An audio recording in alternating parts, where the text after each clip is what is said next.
Good evening प्यारे बच्चों, स्वागत है आप सभी का एक बार फिर से Vivekananda paramedical and nursing college के यूट्यूब प्लेटफॉर्म पर। तो हम लोग ब्लड का टॉपिक स्टार्ट कर चुके थे और हम इसका 2 सेशन पढ़ भी लिए हैं। तो हम लोग ब्लड में क्या क्या पढ़ रखे हैं, तो ब्लड क्या होता है, ब्लड का कंपोजिशन पढ़ चुके थे, ब्लड का वॉल्यूम पढ़ चुके थे, उसका फिजिकल प्रॉपर्टी पढ़ चुके थे और हम लोग कंपोजिशन में प्लाज्मा का कंपोजिशन तक पढ़ चुके थे। ब्लड का कंपोजिशन होता है क्या, प्लाज्मा और ब्लड सेल, जो कि हम लोग प्लाज्मा कंप्लीट कर चुके थे और हम लोग का बचा हुआ है पूरा का पूरा ब्लड सेल। ठीक है, लेकिन आज हम स्टार्ट क्या करने जा रहे हैं, आज हम स्टार्ट करने जा रहे हैं ब्लड का फंक्शन क्या है, सबसे पहला पॉइंट। दूसरा पॉइंट कि ब्लड का प्रिकर्सर क्या है, जो ब्लड सेल जितने भी हैं, आरबीसी, डब्ल्यूबीसी, प्लेटलेट्स वगैरह जो भी है, ये बनता कहाँ से है और इसका क्या प्रोसेस है बनने का, उसके बारे में आज हम लोग बात करेंगे। तो सबसे पहले चलिए हम लोग ब्लड का फंक्शन देख लेते हैं कि ब्लड का क्या है फंक्शन। बहुत ही इंपॉर्टेंट है क्लास, बच्चा लोग बहुत ही ध्यान से सुनिए और उन दोस्तों को भी शेयर करें जो पढ़ने में इच्छुक हैं, जिन्हें ज़रूरत है, उन तक ये वीडियो आगे फॉरवर्ड करें। चलिए ठीक है, अब हम लोग आगे देखते हैं फंक्शन ऑफ ब्लड, क्या क्या है ब्लड का फंक्शन। ठीक है, तो फंक्शन ऑफ ब्लड क्या क्या है। सबसे पहला चीज़ कि न्यूट्रिशन फंक्शन, पहले एक बार सबको पहले पढ़ लेते हैं, उसके बाद सबको हम डील करते एक एक कर करके क्या है। पहला न्यूट्रिएंट्स फंक्शन, दूसरा respiratory function, excretory function, transport of hormone to tissue, regulation of water balance, regulation of acid base balance of tissue, regulation of electrolyte balance, regulation of body temperature, defensive function against organism. चलिए अब एक एक कर करके देखते हैं कैसे function करता है। सबसे पहला चीज़ न्यूट्रिशन फंक्शन, न्यूट्रिएंट में इसका क्या फंक्शन है, तो हम लोग जो भी खाना खाते हैं, जितना कार्बोहाइड्रेट, फैट, प्रोटीन जो भी खाते हैं, वो कौन लेके जाने का काम करता है, ब्लड लेके जाने का काम करता है। तो इसका हम लोग ये बोल सकते हैं कि ये न्यूट्रिएंट्स को ट्रांसपोर्टेशन में भी मदद कर रहा है, सबसे पहला चीज़। और बॉडी, हर एक बॉडी का कोई भी ऐसा पार्ट नहीं है जहाँ पे न्यूट्रिएंट्स को पहुँचाने का काम नहीं करता है, हर एक जगह न्यूट्रिएंट्स पहुँचाता है। दूसरा रेस्पिरेटरी फंक्शन, रेस्पिरेटरी फंक्शन का मतलब हम लोग जो सांस लेते हैं, ऑक्सीजन जो हम लोग लेते हैं, ऑक्सीजन जो जाता है वो कहाँ जाता है, ब्लड में जाता है। देखिए लंग्स में कहाँ क्या गया, ऑक्सीजन गया, और ये ऑक्सीजन कहाँ मिल जाएगा, ब्लड में। तो ये फंक्शन कर रहा ना रेस्पिरेटरी में भी हेल्प कर रहा।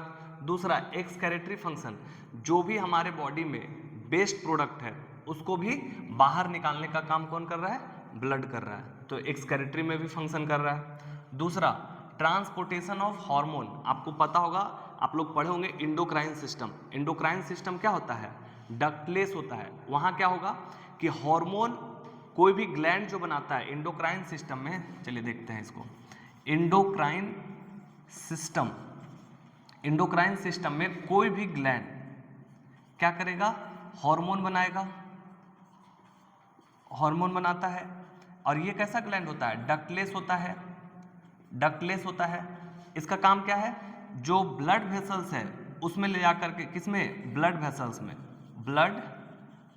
वेसल्स में क्या करेगा, हार्मोन को छोड़ देगा और कहाँ लेके चला जाएगा ब्लड वेसल से, टिश्यू के पास। किस टिश्यू के पास, जिसको टारगेट करना है, कौन सा, टारगेट टिश्यू के पास जाएगा और जो उसका काम है वो अपना काम करेगा। तो ये किस में मदद कर रहा, हार्मोन को टिश्यू तक ले जाने का काम करवा रहा है, कौन, ब्लड। तो ये क्या हो जा रहा है, ट्रांसपोर्टेशन ऑफ हार्मोन का भी काम कर दे रहा है। कैसे कर रहा है, इंडोक्राइन सिस्टम सबको पता है, ये क्या करता है, ये डक्टलेस ग्लैंड, इसके पास जितने भी तरह का इंडोक्राइन ग्लैंड है सब कैसा होता है, डक्टलेस होता है। आपको पता होगा इसमें एक्सोक्राइन और आपको ये इंडोक्राइन, तो इंडोक्राइन कैसा होता है, डक्टलेस होता है, और एक्सोक्राइन डक्ट होता है उसके पास। तो ये हम लोग क्या, डक्टलेस जो ग्लैंड होता है वो हार्मोन रिलीज करेगा और वो हार्मोन कहाँ रिलीज कर देता है, ब्लड वेसल्स में। ब्लड वेसल से कहाँ चला जाएगा, टारगेट टिश्यू में।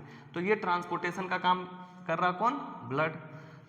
फिर क्या है, रेगुलेशन ऑफ वाटर बैलेंस। ये वाटर बैलेंस को भी रेगुलेट करता है। कैसे? जो हमारे बॉडी में अगर ज़्यादा वाटर है, अगर ज़्यादा है तो उसको भी, जैसे देखिए आप ऐसे इसको समझ सकते हैं कि वाटर को कैसे बैलेंस करता है। आप रेस्पिरेटरी फंक्शन पढ़े ना, उसमें क्या होता है, ऑक्सीजन जो है वो ग्लूकोज के साथ मिलेगा, कार्बन डाइऑक्साइड बनाएगा और कुछ वाटर भी रिलीज करवाता है, ठीक है, वेस्ट प्रोडक्ट के तौर पे। तो वाटर बैलेंस को भी रेगुलेट करता है। दूसरा, एसिड बेस बैलेंस को भी रेगुलेट करता है। फिर इलेक्ट्रोलाइट बैलेंस को भी मेंटेन करता है।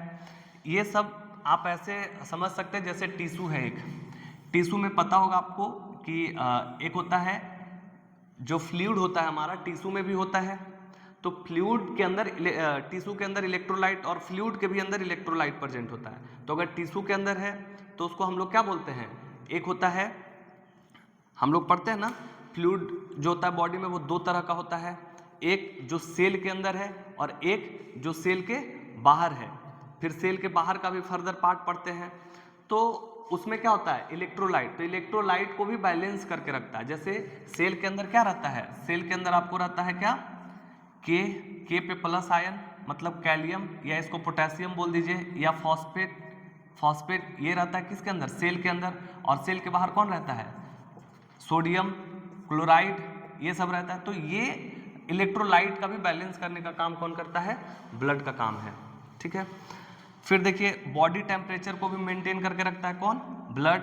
और डिफेंसिव फंक्शन अगेंस्ट ऑर्गेनिज्म, मतलब बॉडी में कोई भी चीजें, कोई भी फॉरेन पार्टिकल जो है वो किस में इंटर करता है, ब्लड में इंटर करेगा, और वही ब्लड से ही किसी दूसरे ऑर्गन के पास जाकर के उसको हार्म पहुंचाता है। तो हमेशा हम लोग बीमार नहीं रहते हैं। जब ब्लड उससे लड़ने में हार जाता है, उसका जो डिफेंस, हमारा बॉडी का जब डिफेंस मैकेनिज्म जब हार जाता है, तभी वो किसी भी ऑर्गन को हार्म पहुंचाता है। तो कहीं ना कहीं ये क्या करता है, डिफेंस, ऑर्गेनिज्म के अगेंस्ट डिफेंस का भी काम कौन करता है, ब्लड, क्योंकि ब्लड में ही सारा हमारे एंटीबॉडी ये सब ब्लड में प्रेजेंट होता है। तो डिफेंस का भी काम करता है। चलिए ठीक है, अब हम लोग स्टार्ट करेंगे क्या, ब्लड सेल। ब्लड सेल मतलब क्या, हमने बताया था कि ब्लड का जो कंपोजिशन है वो दो कंपोजिशन होता है, एक प्लाज्मा और दूसरा ब्लड सेल। तो हमने अभी तक क्या पढ़ा है, ब्लड के बारे में टोटल चीज पढ़ लिया, फिर हम लोग प्लाज्मा के बारे में पढ़ लिए, अब हम लोग ब्लड का फंक्शन भी पढ़ लिए। अब हम लोग पढ़ने जा रहे हैं क्या, ब्लड सेल के बारे में। तो नेक्स्ट टॉपिक हमारा है ब्लड सेल, हेडिंग दीजिए ब्लड सेल। तो अब हम लोग देखेंगे ब्लड सेल के बारे में। तो हम लोग पहले एक छोटा सा, पहले ऐसे समझ लीजिए कि क्या था, हम पहले क्या पढ़ चुके हैं कि ब्लड का कंपोजिशन क्या था, प्लाज्मा, और दूसरा क्या था, ब्लड सेल। हम लोग प्लाज्मा पूरा कंप्लीट कर चुके हैं। हम लोग को अब क्या पढ़ना है, ब्लड सेल के बारे में। ब्लड का टोटल चीज़ के बारे में जो पढ़ना था, ब्लड क्या होता है, इसका वॉल्यूम क्या है, कंपोजिशन क्या था, सब चीज़ हम लोग देख चुके थे। ब्लड का फंक्शन क्या है वो भी हम लोग देख चुके हैं। अब हम लोग देखना है ब्लड सेल। तो सबसे पहला चीज़, ब्लड सेल में होता क्या है, तो इसमें होता है आरबीसी, डब्ल्यूबीसी और प्लेटिलेट्स, ठीक है। तो हम लोग सबको एक एक कर करके देखेंगे, आरबीसी को देखेंगे, फिर डब्ल्यूबीसी को देखेंगे, फिर प्लेटिलेट्स को देखेंगे। आपसे एक सवाल है, क्या क्वेश्चन में एक क्वेश्चन पूछा जाता है, क्या क्वेश्चन पूछता है लोग कि RBC ratio, WBC ratio, platelets क्या हो सकता है। तो आरबीसी, डब्ल्यूबीसी और प्लेटिलेट्स का रेशियो क्या हो सकता है, तो क्या बताना है, 600 रेशियो 1 रेशियो 40। मतलब क्या, 600 आरबीसी पे 1 डब्ल्यूबीसी होगा और 40 प्लेटिलेट्स होगा। ये इसका क्या है, रेशियो। एक इंपॉर्टेंट क्वेश्चन जहां से क्वेश्चन बनता है, ठीक है। अब दूसरा चीज हम लोग को क्या पढ़ना है, अब भी हम लोग पढ़ेंगे कि आरबीसी का प्रीकर्सर क्या है, डब्ल्यूबीसी का प्रीकर्सर क्या है और प्लेटिलेट्स का प्रीकर्सर क्या है। तो आइए हम लोग एक एक कर करके देखते हैं। चलिए देखिए, ये हमारा बोन है, बोन का सबसे ऊपर वाला हिस्सा, इसको हम लोग बोलते हैं प्रॉक्सिमल एपिफैसिस, नीचे वालों को बोलते हैं डिस्टल एपिफैसिस। अब देखिए, जहाँ पे ये प्रॉक्सिमल एपिफैसिस खत्म होता है, यहीं पे स्टार्ट, यहाँ पे देखिए ये प्रॉक्सिमल एपिफैसिस खत्म। अब ये जो हिस्सा है, इस हिस्सा और ये हिस्सा, यहाँ पे डिस्टल एपिफैसिस और प्रॉक्सिमल एपिफैसिस खत्म हुआ तो इसको हम लोग क्या बोलेंगे, इस बीच वाला जो हिस्सा है ये एपिफैसिस और ये एपिफैसिस, ऊपर है ये पास में इसलिए प्रॉक्सिमल एपिफैसिस, ये दूर है तो इसको हम लोग डिस्टल एपिफैसिस बोलते हैं। और जो बीच का जो हिस्सा है, बीच का हिस्सा को हम लोग क्या बोलेंगे, डायफैसिस। क्या बोलेंगे हम लोग, डायफैसिस। ठीक, और ये देखिए जहां से प्रॉक्सिमल एपिफैसिस खत्म हुआ और जहां से डायफैसिस स्टार्ट हुआ, ये जो बीच का जो पार्ट है इसको हम लोग बोलते हैं मेटाफैसिस। इसको हम कलर कर देते हैं, ये आपका जो है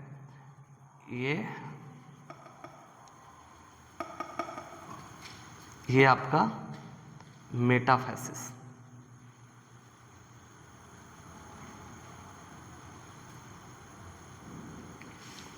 ये क्या दिख रहा है, मेटाफैसिस।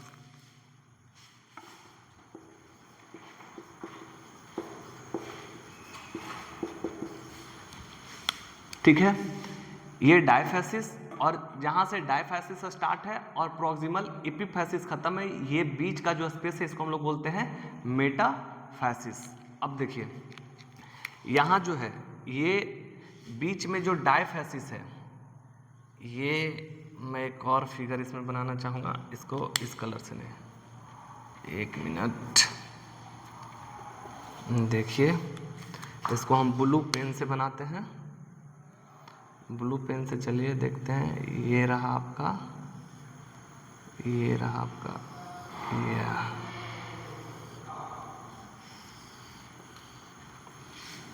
ये जो है आपको पेरिऑस्टियम, जो बोन का जो सबसे ऊपर का जो लेयर होता है उसको हम लोग बोलते हैं पेरिऑस्टियम। ठीक है, जो सबसे बाहरी, जो बोन का जो सबसे बाहरी वाला जो लेयर है उसको हम लोग क्या बोलते हैं, पेरिऑस्टियम। और जो इनसाइड है इसको हम लोग बोलेंगे हैवर्सन कनाल। हैवर्सन कनाल, एक मिनट,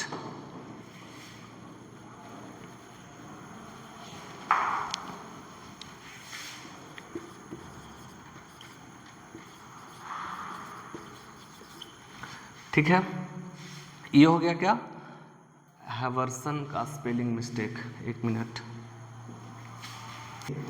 ये जो है ये हो गया मेटाफैसिस। जो बोन का जो सबसे बाहरी लेयर है उसको हम लोग बोलते हैं पेरिऑस्टियम। ठीक, अब ये देखिए, ये जो आपको पेरिऑस्टियम के जो इनसाइड जो दिख रहा है इसको हम लोग पूरे को बोलते हैं हैवर्सन सिस्टम। ठीक, उसके जो इनसाइड का जो दिख रहा है इसको हम लोग बोलते हैं मेडुलरी कैविटी, और मेडुलरी कैविटी के अंदर होता है YBM, मतलब yellow bone marrow. Yellow bone marrow. अब होगा कि हम ये सब क्यों बता रहे हैं, तो बता इसलिए रहे हैं क्योंकि हमारा जो ब्लड सेल का जो फॉर्मेशन है वो यही होगा, और कहाँ होगा, इस वाले रीजन में। इस वाले रीजन में क्या होगा, RBM, red bone marrow. Red bone marrow. ठीक है, तो अब हम लोग इतना सारा चीज देखे, क्या क्या देखे कि एक बोन है, ऊपर वाले पार्ट को हम लोग बोलते हैं प्रॉक्सिमल एपिफैसिस, नीचे वाले को डिस्टल एपिफैसिस, जो बाहरी जो लेयर है, और बीच वाले लेयर को बोलते हैं डायफैसिस। अब जो बाहरी जो सबसे लेयर है उसको हम लोग बोलते हैं पेरिऑस्टियम, इसके इनसाइड हैवर्सन सिस्टम होता है, मेडुलरी कैविटी होता है, YBM होता है, और इसमें RBM होता है, रेड बोन मैरो। अब हम लोग सिर्फ इसके बारे में अभी पढ़ेंगे, फिर धीरे धीरे सबको ये सब भी डिटेल करेंगे लेकिन बाद में, बट अभी हम सिर्फ इसको देखते हैं।